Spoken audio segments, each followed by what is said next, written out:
Hello everyone. Welcome to the Eye Opener video of Thanam Smart Savings and Investment Solution.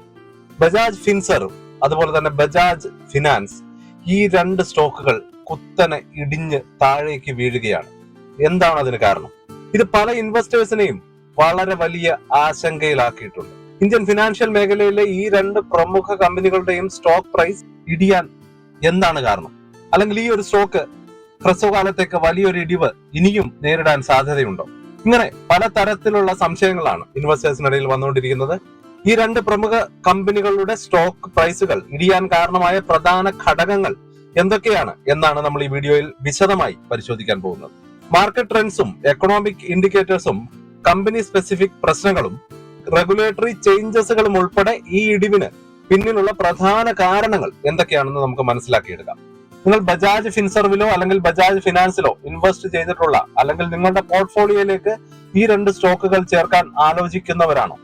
തീർച്ചയായും നിങ്ങൾ ഈ video അവസാനം വരെ കാണുക. ഈ വീഡിയോയിൽ നിങ്ങൾക്ക് വേണ്ട വളരെ ഇൻഫോർമേറ്റീവ് ആയിട്ടുള്ള പല കാര്യങ്ങളും ഉൾപ്പെടുത്തിയിട്ടുണ്ട്. നമ്മുടെ ഇൻഫോർമേഷൻസ് അല്ലെന്നുണ്ടെങ്കിൽ ന്യൂസുകൾ ഇതൊക്കെ ആധാരമാക്കി ഇൻവെസ്റ്റ്മെന്റ് ഡിസിഷൻ എടുക്കാൻ ഈ ഒരു അനാലിസിസ് നിങ്ങളെ തീർച്ചയായും സഹായിക്കും. അപ്പോൾ ബജാജ് ഫിൻസർവിന്റെയും ബജാജ് ഫിനാൻസിന്റെയും ഓഹരി വില ഇടിഞ്ഞു വീഴുകയാണോ, അല്ലെങ്കിൽ ഈ പ്രമുഖ ഫിനാൻഷ്യൽ സർവീസ് കമ്പനികളുടെ ഭാവി എന്തായിരിക്കും അറിയാൻ വീഡിയോ അവസാനം വരെ കാണുക.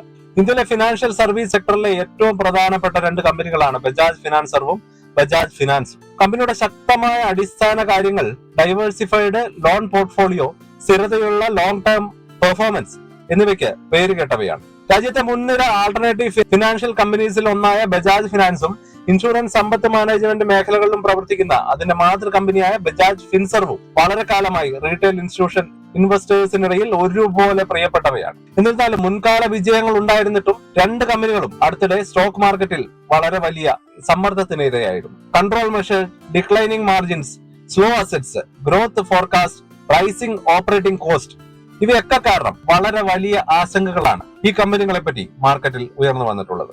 ഈ ഒരു ഡെവലപ്മെന്റുകൾ വിൽപ്പന സമ്മർദ്ദത്തിന്റെ ഒരു തരംഗത്തിന് കാരണമായിട്ടുണ്ട്.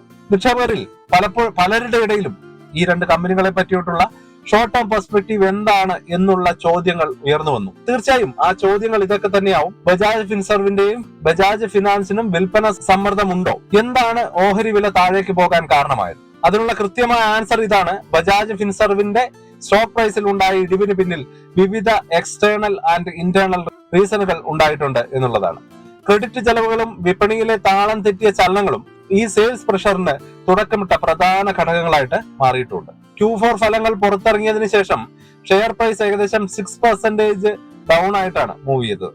മിക്ക റിവ്യൂകളിലും പ്രതീക്ഷിച്ച അതേ തോതിലുള്ള വരുമാന വളർച്ചയും ലാഭവും ഇല്ലെന്ന് നമ്മൾ Q4 റിസൾട്ടിൽ കാണുകയുണ്ടായി. കമ്പനിയുടെ ക്രെഡിറ്റ് വളർച്ച വലിയ വേഗത്തിലാണ് മുന്നോട്ട് പോകുന്നത്. അതോടൊപ്പം തന്നെ ഇൻഷുറൻസ് മേഖലയിൽ പുതിയതായി കൊണ്ടുവന്ന സറണ്ടർ നിയന്ത്രണങ്ങളും ജനറൽ ഇൻഷുറൻസിലെ ലോങ് ടേം കോൺട്രാക്ട്സ് ഉള്ള അക്കൗണ്ടിംഗ് മാറ്റങ്ങളും ഇൻവെസ്റ്റർമാരെ വലിയ ആശങ്കയിലാക്കിയിട്ടുണ്ട്. അതിനുപരി FVTPL, FVTOCI അതുപോലെയൊക്കെയുള്ള വ്യത്യസ്ത ഇക്വിറ്റി പോർട്ട്ഫോളിയോ ക്ലാസിഫിക്കേഷനുകളിലേക്കുള്ള ഇൻവെസ്റ്റ്മെന്റ് ചേഞ്ചസുകൾ ഫിനാൻഷ്യൽ റിസൾട്ടുകളിൽ ടെമ്പററി ഫ്ലക്ച്വേഷൻ സൃഷ്ടിക്കുന്നു. ഇക്കാര്യങ്ങളെല്ലാം ചേർത്ത് കമ്പനിയുടെയും സ്റ്റോക്ക് മാർക്കറ്റിന്റെയും ഭാവി മുന്നറിയിപ്പുകൾ കുറയ്ക്കുന്ന സാഹചര്യം സൃഷ്ടിക്കുകയാണ്. ഇതിനിടയിൽ ബജാജ് ഫിൻസർവിന്റെയും സബ്സിഡിയറികളിൽ യഥാർത്ഥമല്ലാത്ത മാർക്ക് ടു മാർക്കറ്റ് മൂല്യനിർണ്ണയങ്ങൾ ലാഭനഷ്ട കണക്കുകളിൽ നേരിട്ടുള്ള പ്രതിഫലനമില്ലാതെ തുടരുന്നത് ഓഹരി വിലയുടെ സ്ഥിരതയിലേക്ക് പ്രശ്നങ്ങൾ സൃഷ്ടിക്കുന്നുണ്ട്.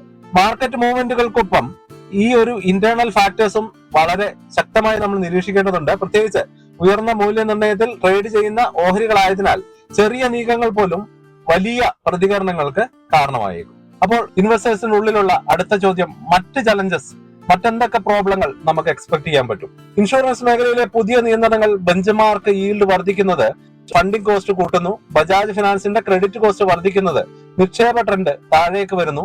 ഓഹരി വിപണിയിൽ വലിയ സെല്ലിംഗ് പ്രഷറുകൾ ഉള്ളതുകൊണ്ടും പലപ്പോഴും ഈ ഒരു ഇഷ്യൂസ് ഉണ്ടാവാൻ സാധ്യതയുണ്ട്. അപ്പോ ഇനി നമുക്ക് എന്താണ് പ്രതീക്ഷിക്കാനാകുന്നത്? അടുത്തിടെ ശക്തമായ മാർക്കറ്റ് കറക്ഷന്റെ ഇടയിലും ബജാജ് ഫിനാൻസിന്റെയും ബജാജ് ഫിൻസർവിന്റെയും ലോങ് ടേം ഫണ്ടമെന്റൽ ശക്തമായിട്ട് തന്നെ തുടരുകയാണ് ഉണ്ടായത്. ബജാജ് ഗ്രൂപ്പ് ഇന്ത്യയിലെ എക്കാലത്തെയും ഫണ്ടമെന്റലി സ്ട്രോങ് ആയിട്ടുള്ള വിശ്വസനീയമായിട്ടുള്ള ഒരു ഫിനാൻഷ്യൽ ഗ്രൂപ്പാണ്. മികച്ച മാനേജ്മെന്റും വൈവിധ്യമാർന്ന ഫിനാൻഷ്യൽ സേവനങ്ങളുമുള്ള ഈ ഒരു ഗ്രൂപ്പിന് പലപ്പോഴും മാർക്കറ്റിൽ താൽക്കാലികമായ സമ്മർദ്ദം നേരിട്ടാലും ലോങ് ടൈമിൽ വളരെ സ്ഥിരതയുള്ള വളർച്ച കൈവരിക്കാൻ കഴിഞ്ഞിട്ടുണ്ട്.